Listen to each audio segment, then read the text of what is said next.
welcome to the C-SPAN review, where we log the calls, the sources, and see what the patterns emerge.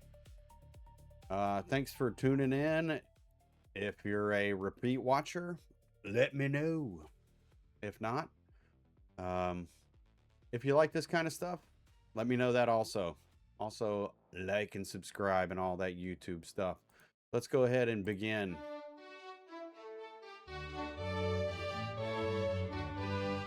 Good morning. It's Monday, June 22nd, 2026. The Senate returns at 3 p.m. today. The House will hold a brief pro forma session at noon, and we're with you for the next 3 hours on the Washington Journal.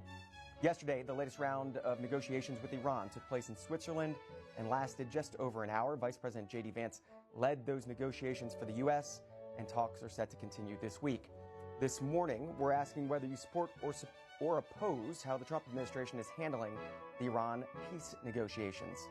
Phone lines are open for you to call in. Republicans, it's 202-748-8001. Democrats, 202-748-8000. Independents, 202-748-8002. You can also send us a text. That number, 202-748-8003. If you do, please include your name and where you're from. Otherwise, catch up with us on social media. On X, it's at CSpanWJ. On Facebook, it's facebook.com/CSpan. And a very good Monday morning to you. You can go ahead and start calling in now. There's a lot going on the foreign policy front. We're expecting to hear from Vice President J.D. Vance today from the summit in Lucerne, Switzerland, on the latest on Iran peace negotiations, trying to find that longer-term deal. We'll take you there live when he does speak. Also on foreign policy, news out of the UK this morning. Keir Starmer, the Prime Minister, resigning today. The headline from the Telegraph saying Sir Keir says he accepts the decision with good grace and a new leader will be in place by September. We're going to be talking more about that, its impact on the special relationship between the United States and UK a little bit later. But this morning, we're asking you whether you support or oppose the Trump administration's handling of the Iran peace efforts. There's the phone numbers on the screen for you. This is the headline from the Washington Times this morning. J.D. Vance talks peace while Trump threatens war. The administration takes a dual approach on the Iran ceasefire. This was yesterday, Sunday, from Lucerne. Vice President J.D. Vance going into those negotiations. This is about a minute and a half of what he had to say. Through diplomacy, through working together to transform the Middle East, where Iran and the Gulf have been at war with each other, or at least have had very unfriendly relations, where Iran has been a driver of regional instability. Now we see a future where everybody can work together to promote peace and prosperity for everyone. What we have already seen back home in the United States is lower gas prices. We've seen the free flow of oil and gas. We've seen peace. And now we're trying to build on that to see if we can build something even better and more sustainable for the future. This is a historic meeting. Never before, outside of Islamabad and here, so outside the last few months, never before has the Iranian and American leadership met at such a high level. What the president has asked us to do is turn over a new leaf, to transform our relationship with the people of Iran and to extend an outstretched hand that says to the people of Iran that if your leadership is willing to give up being a driver of regional instability, if they are willing to give up nuclear weapons ambitions for the long term, then the United States is willing to fundamentally transform our relationship with that country. That is certainly our goal. We've already made great progress over just the last few hours, and I expect that we'll make additional progress in the hours to come. Thank you all. Vice President J.D. Vance, that was yesterday. Again, we're expecting more remarks from the Vice President in just a few minutes here, and we'll, of course, bring them to you live when he does make those remarks. Yesterday, negotiations lasted a little over an hour. J.D. Vance joined by President Trump's special envoy, Steve Witkoff, his son-in-law, Jared Kushner. The latest round of talks being mediated by Pakistan and Qatar. And for the Iranian delegation, it includes the Speaker of Iran's parliament, Iran's foreign minister. And again, those negotiations are happening this week, a framework plan. Vice President J.D. Vance coming out now. Everybody back in the United States. I guess good afternoon to the folks assembled.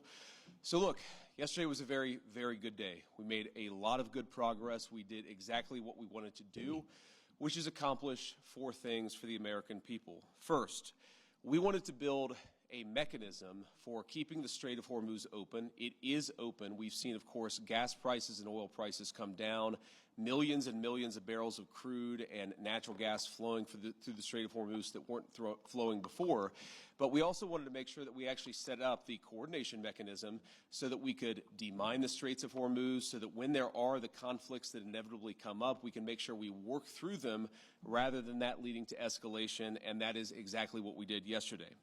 Number 2, we also wanted to build a mechanism, a similar mechanism for deconfliction with our team since we unfrozen a bit of the IRGC and the Ayatollahs. Okay, I can buy.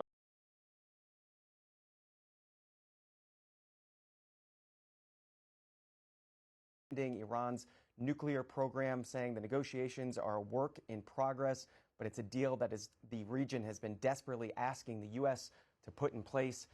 Some of the latest remarks from the vice president. We're getting your reaction to it and asking if you support or oppose the Trump administration's handling of the Iran peace effort.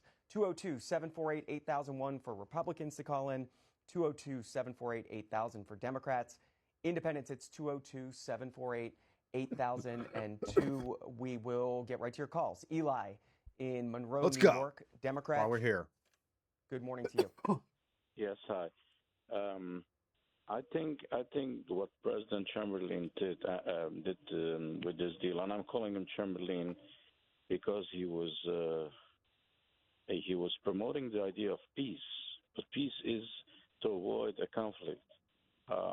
Already he got into this conflict without permission of Congress, and if his intentions were like to get rid of the IRGC and the Ayatollahs, okay, I can buy that. But let me ask you a question. Imagine, my grandfather and grandmother were Holocaust survivors and they were in the concentration camps. So let's see, we finished the Second World War in the middle of the summer of '45, right? March, April, May maybe. I don't know exactly the date. I don't remember it, but let's imagine how the people in the concentration camps who were hungry and really dying and then unbelievable in pain and everything, they would hear from the prison guards, from the concentration guards, hey, we just made a deal with the Allied forces, and you're going to be here and stay here under us because we also received $100 billion to rebuild Berlin. And tell me how the Holocaust survivors would have felt at that time. So, Eli, you're saying this is not going to benefit the Iranian people? Absolutely not. Let me ask you: Isn't the President of the United States, the Commander-in-Chief, didn't he send out a tweet? Help is on the way, and you have your own. Choose your own destiny. He was almost saying he's now, like. Didn't set it at all. He doesn't care about regime change. But 70% of the people in Iran were against, and the only reason they chose the first Khamenei was for one reason, because they thought that the Shah regime was corrupt, and they came that they will fix everything. But after 10 years, they saw that they're only there to repress them. Eli, you bring up the help is on the way tweet from the president, the social media post. It's also brought up in this story from the Wall Street Journal today on Tehran stepping up execution of dissidents. At least 45 people have been executed in Iran this year on political charges ranging from spreading propaganda to espionage. Human rights groups and Iranian state media have said most of those death sentences have been carried out in the past 3 months, as authorities, they write, have hurried to send a message the regime is still firmly in charge and dissent won't be tolerated. In addition to the hangings, thousands of alleged traitors and spies have been arrested in recent months. They write the latest round of repression began when authorities suppressed those street protests in January, killing thousands, reportedly some tens of thousands of demonstrators who are calling for political change. That's the story in the Wall Street Journal about it. Some of your social media posts when it comes to this question we're asking, do you support or oppose the Trump administration's handling of the Iran peace efforts? This is Pep writing in on X. I'm really not confident that this administration can bring anything to change the conflicts in the Middle East. Barb saying, I only partially support the Trump administration's handling of U.S.-Iran peace efforts at this time, since they have not been consistent enough to be effective. And John writing in from Facebook, it's interesting watching him desperately struggle to reach a settlement that is as good as the one that he tore up in early 2025. It looks like he may have to sweeten the deal a bit for Iran by throwing a few $100 billion. I've never read his book, but I guess this must be the art of the deal. Looking for your social media posts and, of course, your phone calls. This is Eric in California. Eric, did you listen in to the vice president just now? What do you think of the Trump administration's handling of peace efforts here? Well, I don't think about much of any of it. You know, I'm a military retiree, and I opposed the war over there. They didn't handle it right. And the second thing is, you know, we've got 1 in 3 kids. They never mention that, though. We've got 1 in 3 children in this country going hungry every day, and we can spend billions of dollars over there. And another thing, it's Israel's war, not the United States. There we go. Thank you for listening. Have a good day. That's Eric in California. You heard from Vice President J.D. Vance. President Trump has been sending out his thoughts on his Truth Social page over the past 24 hours, and he's also reading the news headlines about it. One in particular that appears to have gotten under his skin. This is President Trump posting about a New York Times story yesterday, saying the headline in the corrupt, failing New York Times, what changed after almost 4 months of war? Analysts say not much. Really, the president asks, their military is done, their Navy is gone, their Air Force is gone, their launching pads, missiles, drones, and manufacturing of the same is almost gone. And their top 2 sets of leaders are gone. Their inflation is at 250%. Their economy is broken. Their soldiers aren't being paid. The Hormuz Strait is open. The oil is gushing in the U.S. stock market, and jobs are at record highs. That's what's changed. You corrupt and unethical cowards and more. The president talking about the New York Times story. That New York Times sucks. Is on the front page of today's New York Times. Just to read you the first couple paragraphs of it, President Trump, this is the one that he was focusing on in that Truth Social post. In igniting a war against Iran on February 28th, President Trump billed the U.S. campaign as an unprecedented step toward transforming the Middle East and terminating the threat from what he called wicked radical dictatorship. Roughly 100 days later, as the United States and Iran have reached a somewhat vague memorandum of understanding to end the war, skeptics are expressing bafflement over what exactly has transformed. Neither the war nor the agreement ended what U.S. and Israeli officials regard as the main threat emanating from Iran. The country's nuclear program, while heavily damaged, was not eliminated. Its fate punted to future negotiations. The same goes for its ballistic missiles, which the deal does not address. Iran's authoritarian regime endured, albeit with new leaders. Its proxies remain a threat to the region. Israel and Hezbollah, the Iran-backed militia in Lebanon, persisted in attacking each other. By Saturday, even the most significant immediate result of the deal, Iran's reopening of the Strait of Hormuz, seemed at risk. That's the story. Seemed. Like, these people have no fucking idea what's going on over there. All they want to do is throw shade at Trump so they can damage the Republicans for the midterms, then impeach him and, you know, cause utter chaos in this country like they always do. Can you imagine if these publications and Democrats actually cared about our country? Unbelievable. That President Trump was focusing his anger on in that Truth Social post. Back to your phone calls. Vincent in Riverhead, New York, Republican. What do you think of the comments from J.D. Vance this morning, the state of negotiations? I'm very happy with the way things are going, and I'm amazed at how some of the callers just struggle to find something wrong with this agreement because they don't like Trump.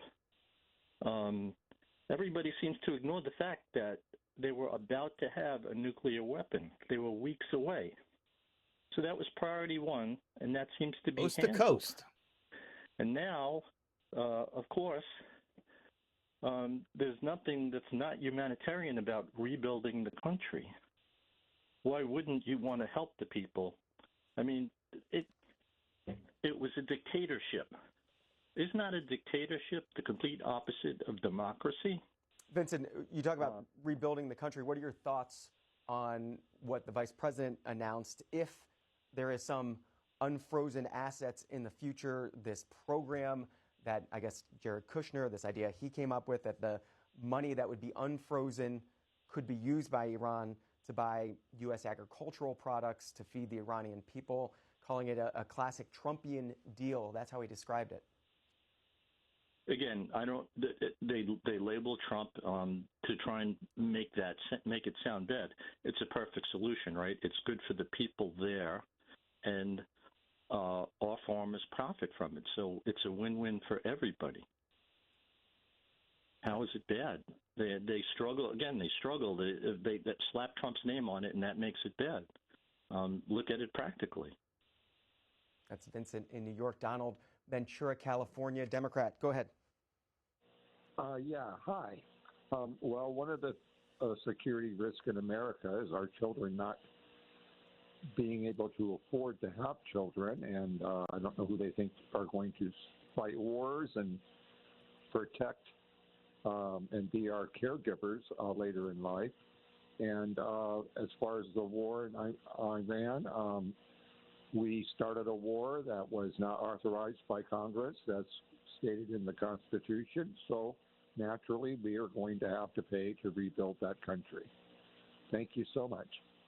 That's Donald in Ventura, California, taking your phone calls this morning, asking whether you support or oppose the Trump administration's handling of the peace deal here. We heard the latest from the vice president at the top of the hour, Switzerland time, and we're taking your phone calls about it. This is Franzel in Los Angeles, Independent. Go ahead.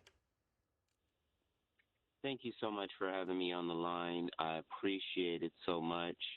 I think the problem that I'm having when callers call up here who just automatically side with the president and his actions that he took with this unjustified war is that they make us out to believe that us as Americans do not have any sense at all. When we see firsthand that this man came into office saying he would not start any wars, any new wars at all, but yet he started the war, and then all of a sudden these people are saying they're so happy with everything that's going on, they don't question the man or anything, just blind loyalty. And the problem that I have is, if you're an American and you believe in the Constitution, your loyalty should be to America, not towards what one man's actions are.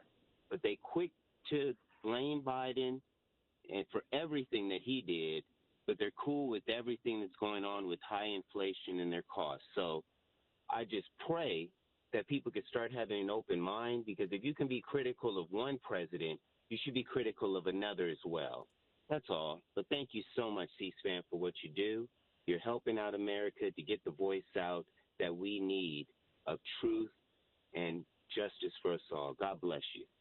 That's Franzel in Los Angeles. Go ahead and keep calling in, asking you if you support or oppose the Trump administration's handling of the Iran peace deal. Those phone lines are open for you. We're coming up at the bottom of the hour, 7:30 on the East Coast. The other major foreign policy story that we're focusing on this morning is the resignation of Keir Starmer as Prime Minister. It happened just about 9 a.m. Good. That guy helped cover up 250,000 young British girls being raped by illegal aliens invading their country. It's an absolute disgrace, and nobody cared. And then even now, the police are over there with a two-tier justice system. Sounds familiar. K-time today, the Prime Minister coming out and making his statements. This is some of what he told his country. The question my party is asking now is whether I am best placed to lead us into the next general election. I have heard the answer of my parliamentary party to that question, and I accept that answer with good grace. Every decision I've taken has been about putting the country I love first. That is why I will resign as leader of the Labour Party. I have spoken to His Majesty the King this morning to inform him of my decision. I will ask the National Executive Committee of the Labour Party to set out a timetable with nominations opening on the 9th of July and completed by the summer recess. Keir Starmer from earlier this morning at 10 Downing Street in London. For more, we turn to Peter Knowles, C-SPAN's Westminster correspondent. Peter Knowles, always good to catch up with you. Fill us in here. For those who aren't watching UK politics as closely as you do, why now for Keir Starmer to leave? Why now? Well, a rival has emerged who looks like a winner, and that man is Andy Burnham. He's been the mayor of Greater Manchester these past 9 years, but he's just won a spectacular victory in a local election, a special election in a constituency near Manchester, where he was popular. And he looks like he might be a winner against the right, against reform under Nigel Farage. And Labour are desperate to find a winner because they have been doing so poorly in the polls ever since their landslide election win 2 years ago. So they think that Keir Starmer looks like a loser, Andy Burnham looks like a winner. What's the process for Andy Burnham becoming Prime Minister? Do the people of the UK have a say in this process? No say at all. It's an internal process. It's, in a sense, like a primary for the Labour Party. And it could be over with very quickly, because the main rival to Andy Burnham, a man called Wes Streeting, has already indicated that he will not stand. So the path is there and open for nominations to open on the 9th of July, close within a week, perhaps earlier than that if the Labour governing body decides there's no point keeping it open, and was made a 3-figure majority in the House of Commons. Like it might if y'all never want to get watch back this, into, go back and like watch it. That doesn't. The Wall Street Journal, and we're asking you if you support or oppose the Trump administration's handling the calls of and those the efforts. sources, not the 202-748-8001 for Republicans. narrative spin Democrats from Westminster. 202-748-8000. Independents 202-748-8002. We mentioned the vice president, the former vice president, with a bit to say about Iran in the pages of the Wall Street Journal today. It's Mike Pence writing these words. The memorandum of understanding with Iran signed last week falls well short of what is required to end the Iranian threat. It smacks, the former vice president said, of the kind of appeasement the president rightly rejected during our first term. It isn't the deal of a defeated Iran that a defeated Iran should be getting. It isn't even a deal. It's a plan to make a plan. The former vice president saying, I'll continue to support Mr. Trump's determination to secure peace, but peace through strength requires strength all the way to the finish line. Now isn't the time to... Mike Pence and the neocons want to bomb the cities and then get the people starving, get the people upset, and here we go, forever war. That's the trap. And Trump has stopped just short of all that. He's eliminated the military stuff. He's eliminated the leadership. And the release of sanctions are just like in Venezuela. It's not like, oh, here you go. Here's all this money. No, it's what do you need the money for? Here. Then it's food, it's water, it's oil, it's whatever the population needs. It's not the IRGC and it's not the Iranian government. And people assume that this is Iran 60 or whatever days ago. All those people are dead. They're freaking dead. They have nothing left except for the United States legacy media. Trade leverage for promises, he writes, whether at the negotiating table or by again unleashing the most powerful military in the world. Now is the time to secure victory. Victory over Iran is still possible. The former vice president writing. And how do you do that, Mike? Of the Wall Street Journal. Stupid Kevin fucker. is in Charleston, Illinois, Democrat. Kevin, your thoughts on Iran and how J.D. Vance is handling these negotiations? Well, he's certainly pretty enthusiastic about it, which, it's hard to put a bow on a crap sandwich. But that's what peace is when you pretty much lose on every metric, which is, was almost guaranteed to have happened because nobody would ever do this. And, it'll probably go down in history as something pretty terrible, but that's what war is. It's terrible. One of the big things that the vice president acknowledged today or announced today is that International Atomic Energy Agency inspectors will be back in Iran, saying it's the first step to permanently ending a nuclear program in Iran. Do you think that's a good thing? Well, having inspectors in there, I guess, so they can take little pictures that they can put in a letter addressed to any president and make them feel better. First, it was like, oh, we don't have inspectors in there. Now we're getting inspectors in there and still not happy. It does not matter what they do at this point. But ultimately it matters that we don't continue to make these colossal mistakes. That as a people, it's like everybody just flocks against Trump, against Biden, against Obama. I don't know if we can ever get it right as long as we just see the worst in people that happen to disagree with us. That's Kevin in Illinois. This is Bernard in Albany, New York, Republican. Go ahead. Yes, if the Ayatollahs, if these demon Ayatollahs are still murdering their own people, there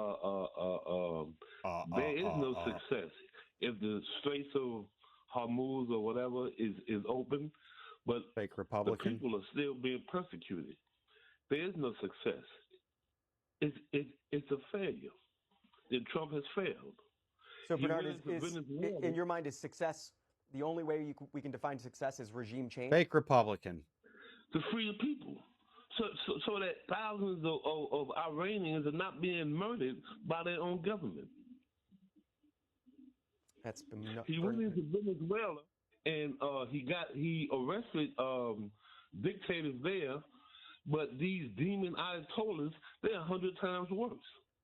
That's Bernard in New York. More from your texts and via social media. Harry writes in about whether he supports the deal, the peace efforts. No, I'm not a Chamberlainite.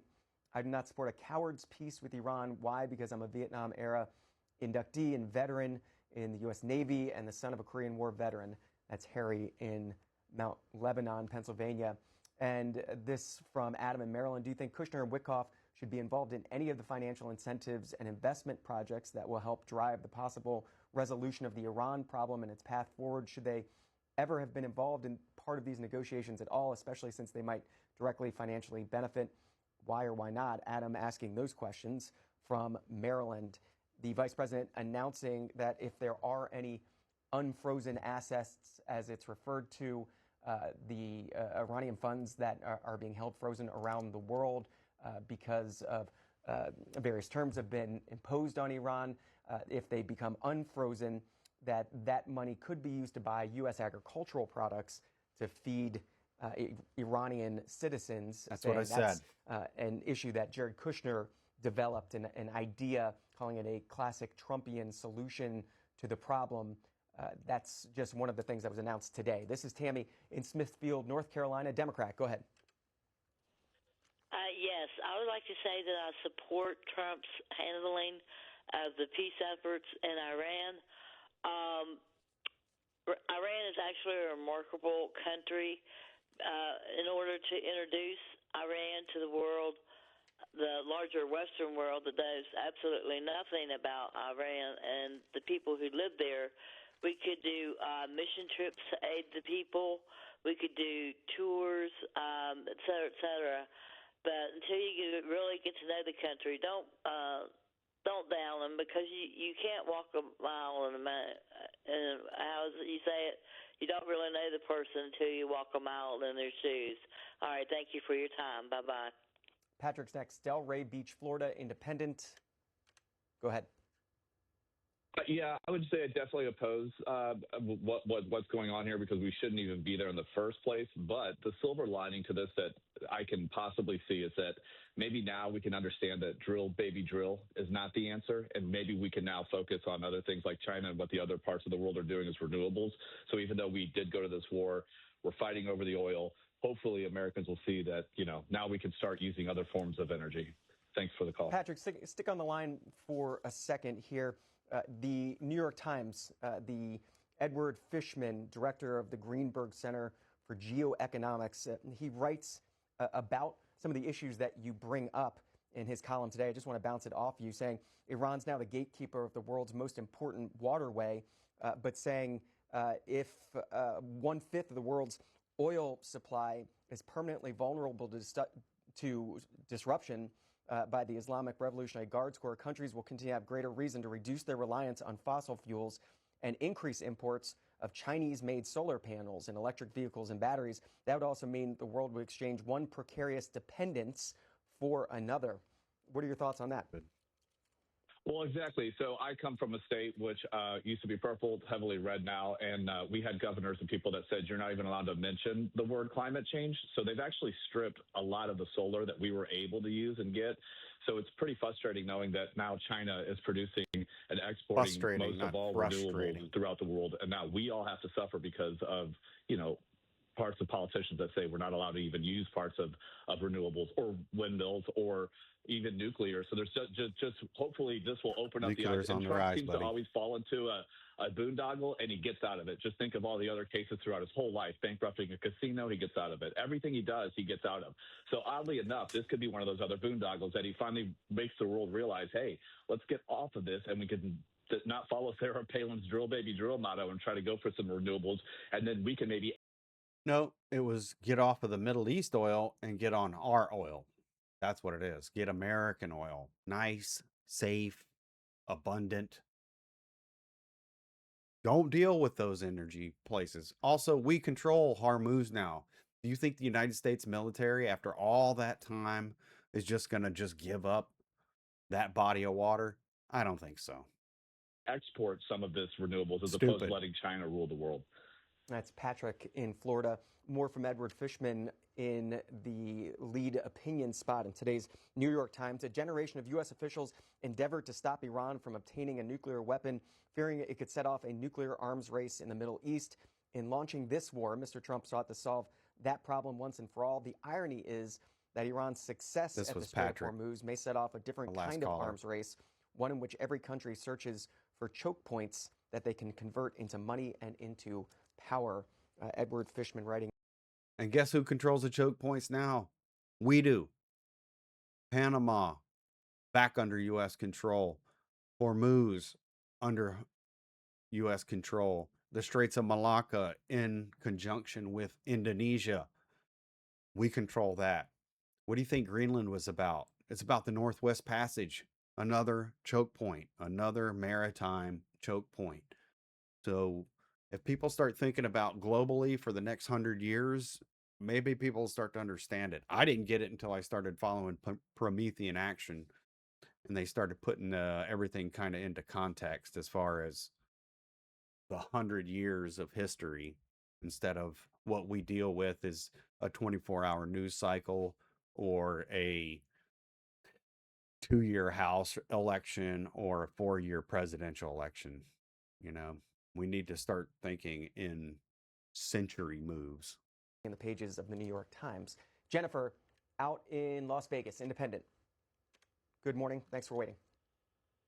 Yes, good morning to you. Gosh, I love C-SPAN. I love it. I appreciate that, Jennifer. So thanks for watching. Oh, of course. I saw yesterday. I think it was like yesterday. There was when they first got there. It looked to me like Vance was waiting with Kushner and the other investor, the other guy, and Steve Witkoff. Right. Okay. Thank you. And when Iran's foreign minister came in, I think his name is Abbas Arghachi. I can't really pronounce his name, but when he walked in, he sort of walked in, and the the Pakistanis greeted him. But the thing is, Vance was in the back, and Vance was looking at him. He was very, very nervous. It was quick because I think that Vance walked over to, and I saw these videos on YouTube, but they weren't from our news. But anyway, I could see it somewhere else. You could see that Vance was standing off to the side trying to meet him while this foreign minister was talking to the Pakistani host, and he only talked to the Pakistani host, and then he ended up walking out of the room with his entourage, and he left. He didn't even stay there to even greet or meet the American, representatives. So, there. Jennifer, I think this is what you're referring to. Just make sure we have the actors here correctly. The Daily Beast, were involved in this sort of slop rag. This play that took place in front of the cameras. This is from the Daily Beast, left-leaning news site, but the headline: Grimacing Vance snubbed by diplomats at Iran peace summit. The Daily Beast noting in their story that J.D. Vance's push for diplomacy got off to an.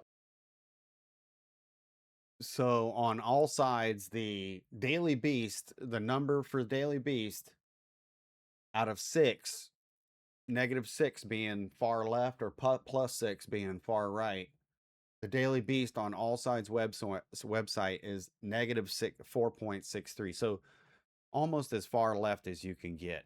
And then this is what they're citing here of the gossip. It's such bullshit. Awkward start when he appeared to be snubbed by a fellow summit attendee in Switzerland. Vance 41. They write what they want to see. They're projecting what they want to see happen. That, oh, he was snubbed. It's so stupid. But yet they had meetings today. I was joined by Witkoff and Kushner for the negotiations. Unbelievable. The summit with Iran began on Sunday. Daily It was Beast. mediated by Pakistan and Qatar.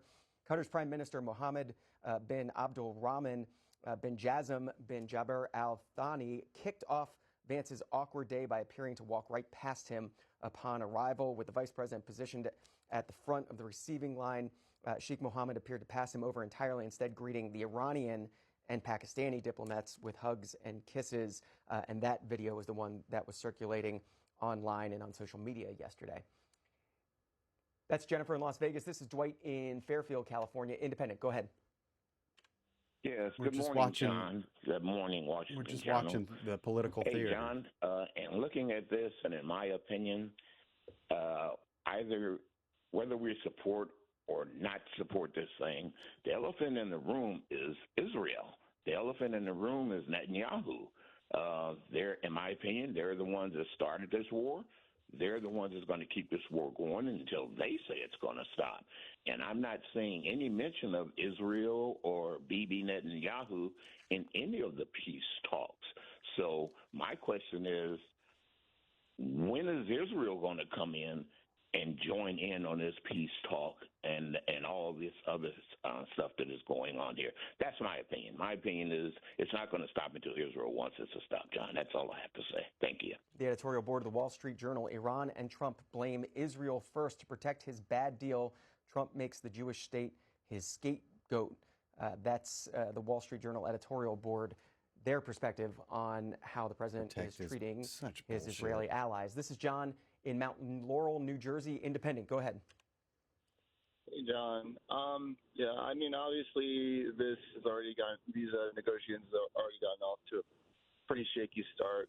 I mean, all independents even with the leaning UN left. delegation walking out yesterday, it just sort of shows that no matter what, no matter how much J.D. Vance kind of tries to spin this, and he's an eloquent talker, I'll give him that. But in the end, we have somebody in the White House that's really just unstable. I mean, from day to day, it'll just jump from being everything's all honky-dory until now all of a sudden he's threatening to end civilization. I believe it just as a sort of agreement in the MOU, no threats, and then of course the day one of the actual negotiation starts, and Trump's making more threats on social media. So just there's so many different variables going on here, and I just don't think Donald Trump can control himself. Do you think we ever get to a final deal here? I mean, in the end, there's so many variables here. I don't like how can we get? We need a sense of stability in the White House, and we just don't have that with these erratic posts at 2 in the morning, 3 in the morning. I just can't see it. I think that this is just another headline to maybe stabilize the markets, and then we'll kind of try to create some sort of stepping stone later on that stabilizes a little bit more, and then eventually it's just all going to fall through. But John, I also had one thing to say to you. Maybe a month and a half back, you had a guy from Louisiana on. He was, I think he was in the Senate race there in Louisiana, and he really filibustered you. He does get a lot of hard questions from everybody that was calling in, just because I think he's like he was, for instance, in favor of those redistricting down there, the civil rights laws getting abandoned and the redistricting down there. He filibustered you pretty good. Some of the questions that people were asking weren't getting answered by him. I want you to maybe take a look back at that and just, I don't know what you guys can do to sort of categorize and organize the answer or questions that you guys get from the callers, but some of these guys need to be asked the tough questions. They need to be held account for what their voting record is, But otherwise, I appreciate the work that you do. Thank you. Appreciate the feedback. That's John in New Jersey on President Trump and his social media comments about Iran amid these negotiations. Again, the headline in today's Washington Times: Vance talks peace while Trump threatens war. They point to one in particular, post by the president on his Truth Social account. Iran must immediately stop their highly paid proxies in Lebanon from causing trouble. If they don't, we'll hit Iran very hard again, just like we did last week, only harder. The president's postings over the weekend about these negotiations. Joel is in Arizona Independent. Go ahead. Yes. How many people are aware that this whole peace effort is originally part of the feedback or what the CIA did to Iran back in the mid-1960s through the late 70s by trying to get the Shah, keep him in power and at any cost so they'd have him, so they could control the Iranian government better. How many people really understand what started this war? And it's this American CIA with probably some influence by the British. So, Joel, what do you think about today?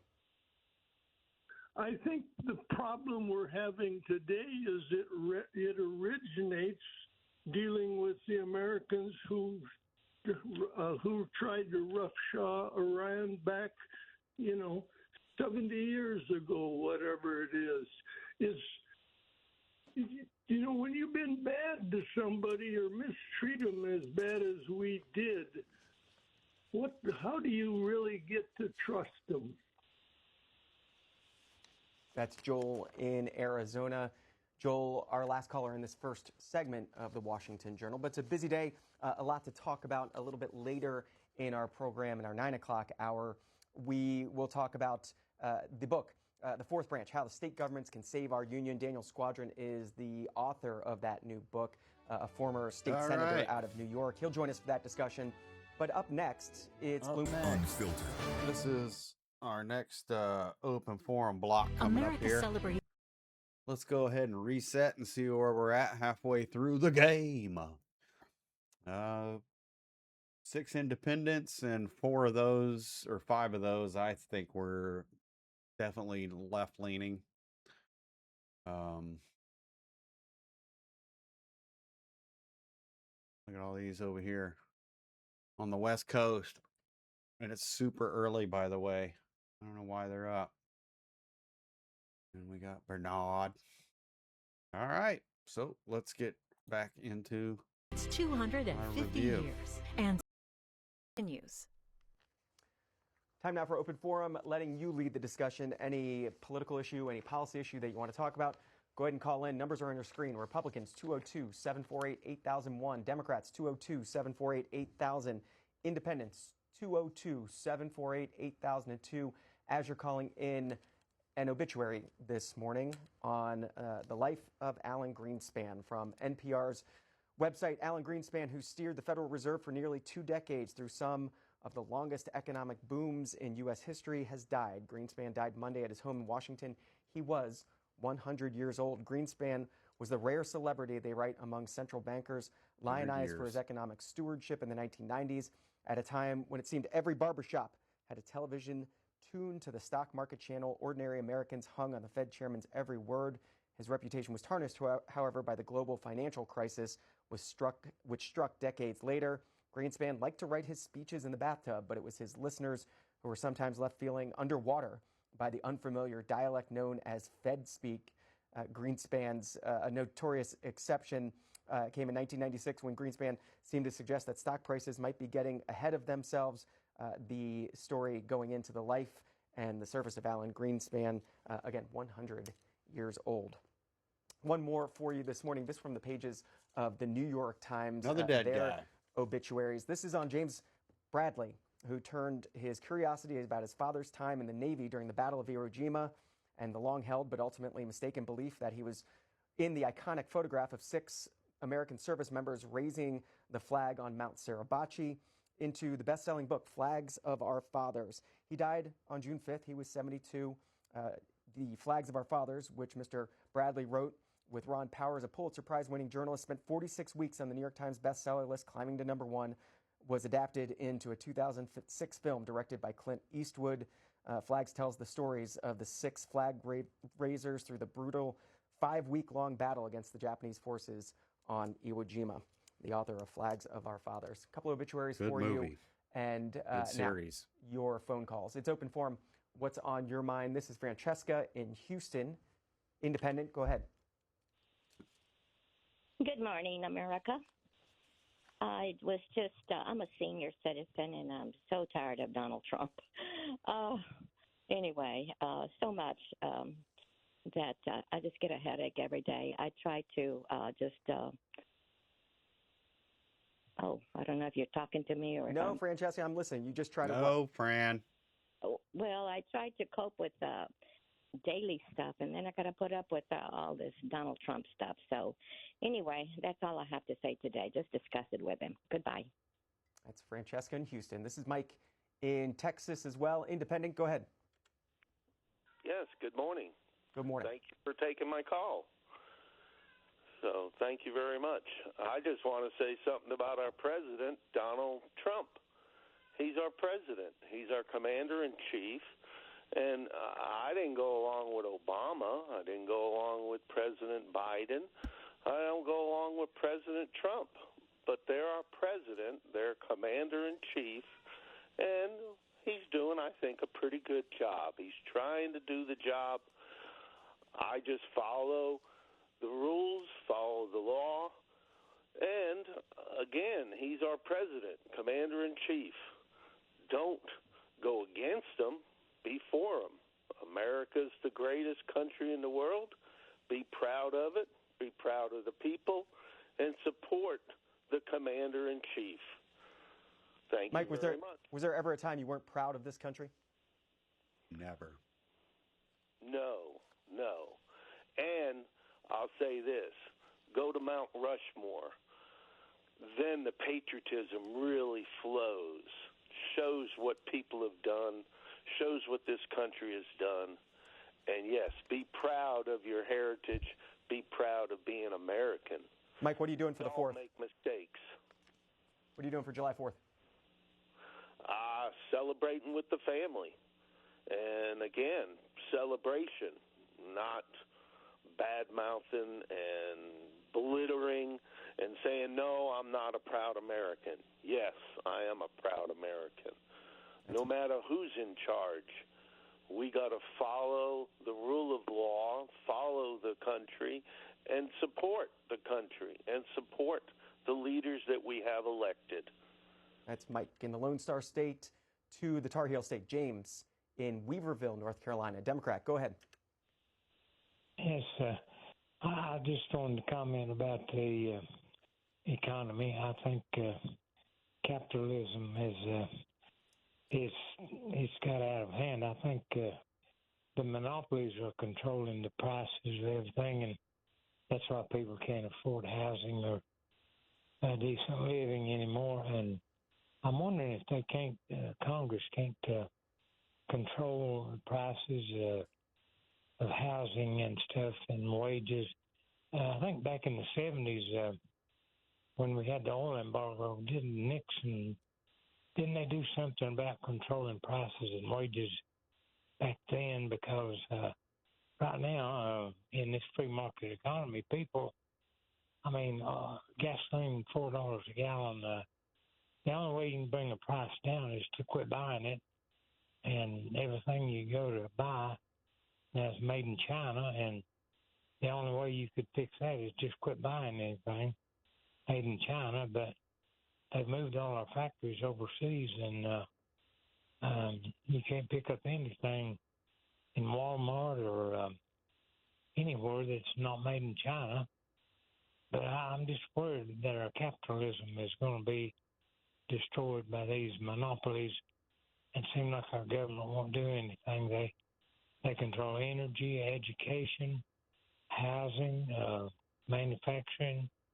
Now they've got complete control of all three levels of government, and I'm afraid it's corrupted and being controlled by organized crime. It seems to me like, I'm sorry to say, but I love this country and I love the people in uniform who are prepared to die for us, protect us. But I'm really ashamed of the way our leaders are taking the country right now. That's James in North Carolina. It is 8:45 on the East Coast. We're in open forum. About another 30 minutes or so on open forum for you. Also want to let you know what's going on today on the C-SPAN networks. At 3 p.m. today, U.S. Senate candidate Graham Plattner will speak to reporters and answer questions from Portland, Maine. Of Graham course, Plattner, Maine the Senate guy with the candidate. Nazi It comes tattoo. as he's in that tight Senate race with incumbent Republican Senator Susan Collins. We'll show you that press conference live today, 3 p.m. Eastern on C-SPAN, cspan.org, and the free C-SPAN Now video app. And then later today, 6:30 p.m. Eastern, we continue our coverage of America's 250th anniversary with a celebration of America's public servants, honoring individuals who contribute to the government and their communities through public service. That event is taking place at the Library of Congress. 6:30 p.m. Eastern, C-SPAN, cspan.org, and the free C-SPAN Now app. Stick with us all day long. The Senate is in at 3 p.m. today. They're back and doing work today. The House will have a brief pro forma session at noon. It should only be a few minutes. They will return for legislative business tomorrow. And, of course, you can watch the House here on C-SPAN, the Senate on C-SPAN 2, and you can call in right now for open forum. Joe, Red Bank, New Jersey, Republican. Go ahead. Hello. A couple months ago, your question of the day, which you start your program every day, was what people thought about the Congress and the Senate. And many people called in, and I can't remember one of them that said that they were happy with the way Congress and the Senate are working. And they have a good point, because look at all the things that are being held up. The SAVES Act, which would require ID for voting. The debt is over $40 trillion. Social Security will be $40 trillion very shortly. Social Security is going to be insolvent in less than 7 years. People will have a 30% cut in their Social Security. At the end of last year, they were talking about passing a bill to ban insider trading by Congress people. That went by the wayside as well. But, none of the people who called in and complained about Congress were willing to say that it's up to the people themselves to pay attention to what's going on in Congress and the Senate, to make sure and contact their representatives and senators to make sure that these bills are given their proper attention. So, the people have to pay more attention to what's going on in their Congress and also in their state legislatures. If people paid as much attention to what's going on in Congress as they do to who's going to win the Super Bowl or who's going to win the World Series, or their brackets for the March Madness college basketball tournaments, or who's going to be the next billionaire from the lottery that people have no chance at all, virtually, of winning anyway. Half the things that go on in Congress by neglecting bills wouldn't happen at all. Joe, and, can I just point out to you that according to Gallup, the latest approval ratings for Congress, about 12% of Americans say that they approve of the way that Congress is handling its job. 12 out of 100, every 100 Americans say that they approve of the way that Congress is handling its job. Have you ever met one of those 12? No, I haven't. When was the last time you thought highly of Congress, that you said they're doing a great job? When was the last time you remember you did that? Well, I'm 78 years old. I would say probably in the Kennedy and Johnson administrations, perhaps going through the Nixon administration. I think it really got to be very bad once when Clinton was elected. I believe that Congress took a downturn. There was going downhill. According to Gallup, there was a brief moment, and it was after 9/11, but where Congress approval ratings shot up over 80%. But again, it was a very brief moment. If you look at the historic trends chart, it is the blip that went very high right there. But back in Nixon times, it was still in the 30s to 50s range. You can see that it's been in recent years where it's dropped down in the 10% range and kind of is stuck right around there. There's no bipartisanship in Congress anymore. I think one of the reasons for it was because of the demise of the Soviet Union. The Democrats and Republicans worked together to make sure that our government ran smoothly. But once the Soviet Union was no longer a factor in our running of our country, it made it bipartisanship went out the window. And you're saying it's hard to find a common enemy these days? Not a common enemy, but it's something that both sides, both the Democrats and Republicans, will unite behind, not to progress the interest of the Democrat Party and the Republican Party, but to serve the American people, which is supposed to be their nominal job. Joe, thanks for the call. From the Garden State to the Old Line State, this is Tim, Kingsville, Maryland. Go ahead. There's our Maryland caller. Yes, sir. All right. The founders warned us about this type of leader. That's why they put the Second Amendment in, to go against any tyrannical government. Oh. Bear arms against a tyrannical government. All right. That's Tim. Dan in Maine, independent. Go ahead.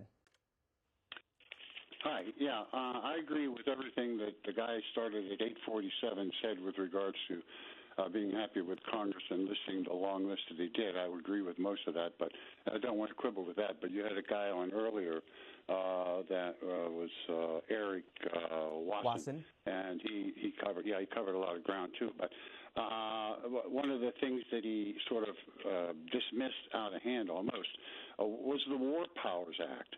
And I'd like to know exactly where we are with regards to the War Powers Act. It's not in the Constitution. It's something that Congress added to the Constitution so that it would give the president more flexibility in dealing with whatever might come up in the way of military. So Dan, it's not a constitutional amendment, but it was a law that was passed in sort of the post-Vietnam era to give Congress more of a say in when we go to these wars. Yeah, but it's in the domain of war powers. Right. It gives instructions that Congress has the right to declare war. That's correct. But the war started on 2/28, unless you can count last year. 2/28 now, it's coming up on 6/28, They were supposed to be giving notice after 30 days in order to get 60, and at 60, whatever, something had to be decided. Now we've passed 90, we're approaching 120 days, and you tell me who in Congress should go to find out what the hell is going on. Now, I'll ask the question, I have it written down someplace, but the president of the Senate is supposed to be hearing this information as well as the Speaker of the House, and making causing the Congress to act with regards to whether they continue to fund this madness or not. I'm sorry to raise my voice, but I don't understand why people are not more outraged at the lack of congressional action across the board. And I would correct 847. Reagan was when it started. The first $1 trillion budget, the whole budget was 1982. That was the first $1 trillion budget. Now we're doing $2 trillion annual deficits. Great job. That's Dan in Maine. Benny is in Jacksonville, Florida, Democrat. Benny, go ahead. Yes, I'm so surprised and shocked, really, by the president and how far we, the people, going to let him keep doing what he's doing to our country. He is destroying our country. He's putting tariffs in. He's putting restrictions on the black people, and he's really restrictions on the black people. The okay, divide buddy. in it, and all through the spectrum that we have, we have never seen nothing like this, and I don't know where it's going to end. Now, if all people was born blind and couldn't see from birth, well, what color would it be for the man to bring you a cup of coffee, someone to hand you a glass of water? It's stupid. It's ridiculous for us to stand by and let the country just go to hell like it's going. That's Benny in Florida. Go ahead and keep calling in. Open forum here. Any public policy issue, any political issue that you want to talk about. As you are dialing in, we are going to take you to the other end of Pennsylvania Avenue, where we're joined on the White House grounds by Alex Gangitano of Politico, White House reporter there. Look at the week ahead at much out of it's an .org. We take you inside the museum with a helmet on it.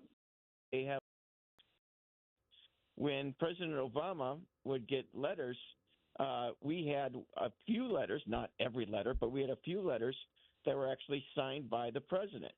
And that was really moving for my students and trying to get them engaged in government. And, Greg, for viewers who didn't watch it, so during that tour of the new Obama Center, Presidential Center, the museum aspect of it, they have some of the letters that individual Americans wrote to former President Obama. He each night would get a sampling from his staff of letters that were written to him that day and would respond to some of those in that sampling.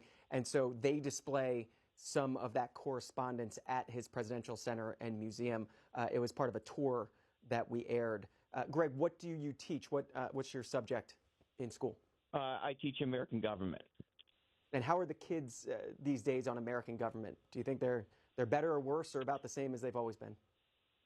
Well, I have to say that the frustrating thing for me comes from aspects of sourcing. I have students that have. You have to show an ID and purchase a ticket to go into the Obama presidential library. So, not to vote, but to go in there and look at his ugly building, you have to have an ID and pay money. Multilingual, so I'm trying to find out pieces that are both in English and Spanish, and so that's always a frustrating aspect as a teacher, because you want to teach all students, and I think because of that, I think there's that frustration level when it comes to the aspect of teaching students. I would say their lack of knowledge in government, it comes primarily because now that we're doing testing, scoring becomes quite important. And so there's a great emphasis on mathematics and reading, which is great. But at the same time, one of the things that happens at the lower levels, they don't get that same type of social studies instruction in the curriculum, and so that's a frustrating thing as well. And I wish more presidents, by the way, did the 10 letters, because I'd like that sampling, because I think that that's great for a president to get those. I think that that's a great idea. That took place at the Obama Presidential Center. You can see our tour of it. It was done for C-SPAN's American History TV. You can find it at cspan.org. We take you inside the museum, various displays, and Greg describing just one of those. But that museum opened last week. The dedication ceremony we covered on C-SPAN. You can watch that in its entirety. The former president spoke. The former First Lady Michelle Obama spoke as well. Plenty of musical tributes took place throughout the ceremony. It was about 3 hours long. It took place on Thursday of last week. All available online at cspan.org. Greg, thanks for the call from Wisconsin. James, also in Wisconsin. Madison, Independent. Go ahead. Yes, I'd like to bring up a subject of how when a president is elected, that why they don't require prior military service. You're in charge of the entire armed services, but you never served a day in your life before that. Civilian control, that's what it says. And that includes Clinton, Obama, whoever else was in there. I just don't see how somebody can be in charge of the entire army. And I'd really be curious to see how brave and how much military action would be taken if Lindsey Graham's grandson or son, or Trump's son Barron was on one of them ships or flying one of them planes, what the military action would be like then. I mean, James, do you think would you add any other requirements to the office of the presidency or just the military service? Well, there's a lot of other requirements, most of them which Trump doesn't have, but that is one that I just don't see how you can be in charge of the entire military and never serve. Trump has no idea. Can you imagine Michael Johnson in an army uniform? You might as well put a chicken in there with a helmet on it. James, did you serve? Did you serve? Don't serve. Don't. Well, okay it was then. A Vietnam time, and I had a card, and it was. What a hypocrite! What a hypocrite! Look to your left, look to your right. One of you is going, and one of you is not. And I was lucky enough to be one that didn't. My cousin did, and he come back. He is never the same either, but many, many problems with that. I did attend the Gold Star funeral of a friend of mine, a young Marine from Beaver Dam that was killed in Iraq, in Fallujah, and for what? For weapons of mass destruction that weren't even there. I mean, it's I think there's not enough attention given to the veterans and to the families that lose these people. And every time somebody talks about we're going to bomb the hell out of them, well, we aren't bombing the hell out of them. Somebody else's kids are bombing the hell out of them and paying the price for it. Meanwhile, our country gets further in debt. That's James in Wisconsin. Eddie is in Massachusetts. It's Millbury, Mass. Republican. Go ahead. Good morning. Yes, Alan Greenspan just died. Sorry to hear. But about on retirement, he said, I only gave Congress what they wanted. That's the problem. Congress is spending $2 trillion more than they take in today. They're spending $1 trillion just to pay for the interest. We have a rare cluster of Republicans there in the Northeast. That's very rare. On the almost $40 trillion deficit. Congress is a fool. Every time I hear Schumer and Jeffries talking about how bad the president is, it's disgusting. Every time I hear some Democrats call him a liar, a cheat, a rapist, and so on, you should question him. Why do you call him a liar? Ask him. Question these people with their obscenities, their atrociousness. He's doing a good job. Business is good. We're working. Let's bring back our manufacturing. Thank you. That's Eddie in Massachusetts. You started by talking about Alan Greenspan, died today at age 100. If you want to look back at the life and career of Alan Greenspan, the C-SPAN Video Archive is a great place to do that. Some 248 videos featuring Alan Greenspan in the C-SPAN Video Archive, including book talks. His book, Capitalism in America from 2018, and The Map and the Territory, another one of those that he wrote, book talks, conferences, and various ceremonies he was involved in, all available to you for free, cspan.org. Nancy here in Washington, D.C. Democrat, you are next. Open forum. What's on your mind? Hi, I wanted to call because you Got were our getting DC such good Democrat calls in there. today, Good. and I wanted to kind of amplify some of them. Not the Every last day. one, however. I don't know how anybody can call Trump a good president. But the point I wanted to emphasize, and somebody beat me to it, was the professor, the teacher. I see the problem as not, and Saturday O'Connor pointed this out decades ago, we're not teaching these kids civics. We're not making them understand what the Constitution is or it means, particularly with respect to Congress and the president and the congressional responsibilities, something Nancy Pelosi always said. Article 1 is the Congress. They were put in Article 1 because they're the most important part of our government. They represent us. They are not doing their job, and Trump is going way beyond what he is authorized to do in Article 2. And I don't hear much conversation about that because, as the teacher pointed out, people are not being educated anymore into the structure of our government. When people love America, they need to understand the documents that created us and how they're perfectly balanced. And if Congress was paying attention at all to what Trump's true powers are, they would have been cutting him off at the pass a long time ago. He doesn't have the power to do half the things he's doing, and they could stop him, but they are afraid of him, apparently, and or they don't read the Constitution. Nancy, you said that the founding documents are perfectly balanced. I'm assuming you're talking about the Constitution. When do you think the three branches, as they function, when was the last time you think they were perfectly balanced? It's been a very long time, but now I've never seen them as out of balance as they are now, and I'm 75 years old. Never seen them as out of balance. With Article 2, number 2, not number 1, taking the lead and getting away with doing things he is not You can thank authorized Obama to for do that. by the article that created the presidency. When was a time that you think we were closest to being balanced, Pen or and a closer phone, remember? to being balanced, Nancy? Well, I think we were much closer, quite frankly, when Clinton was president, which people are going to, they hate him, so they won't pay attention to the way everything operated. He balanced the budget. He paid attention to what his job was, and he invited Congress. I mean, Congress was very, very powerful when Clinton was president. I mean, they impeached him. But that didn't stop the Article 1, Article 2 balance from working.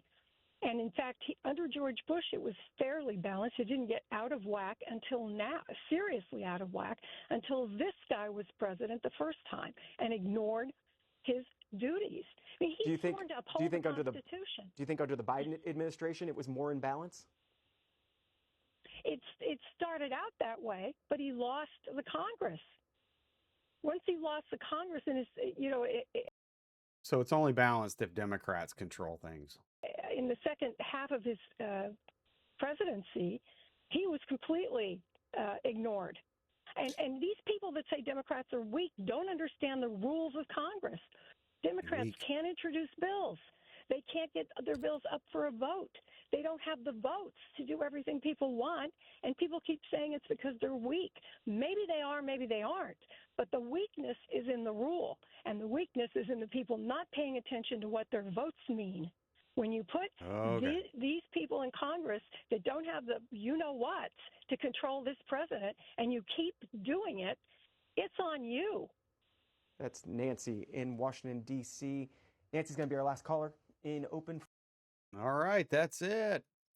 That's our open forum 1 and 2. We'll go back here to the review tab. Wow. So we got 11 Democrats, 8 Republicans, or 5 Republicans, 8 Democrats and only 11 independents, and I scored 1, 2, 3, 4, 5, 6, 7, 8 of those independents left-leaning Democrat favoring. So we've had 24 calls in that hour and a half. A lot of it was taken up by the British reporter and then the Washington reporter. And there we go. 14 states, 19 different cities, and we had 15 different sources cited. But a few of those I don't think so. So anyway, thanks for watching. We'll see you tomorrow. Bye.